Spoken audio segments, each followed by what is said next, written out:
माझ्या झाडाला ना खूप सारी फुलं येतात. ती कशी हे बघाच पुढं तुम्ही. पहिली गोष्ट मी आज नवीन झाडं आणली आहे. सो मी पहिली माती अशी चांगली लूज करून घेतली. 2 दिवस उन्हात वाळत घातली.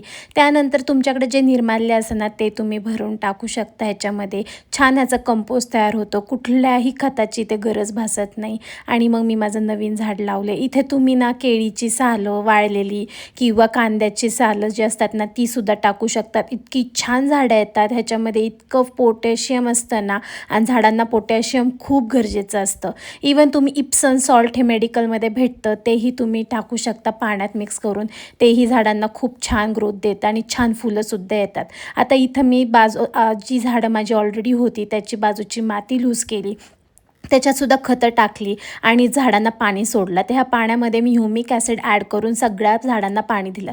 चला अजून डिटेल ब्लॉग मी ऑलरेडी अपलोड केला. मी ऑलरेडी डिटेल व्हिडिओ ऑलरेडी चॅनलवरती अपलोड केला आहे. खाली टॅगसुद्धा केला आहे. नक्की जाऊन बघा. व्हिडिओ आवडला असेल तर लाईक शेअर कमेंट करायला विसरू नका. चॅनलवरती नवीन असाल तर प्लीज सबस्क्राईब करा. भेटू आपण अशाच ब्लॉगमध्ये. Till then bye.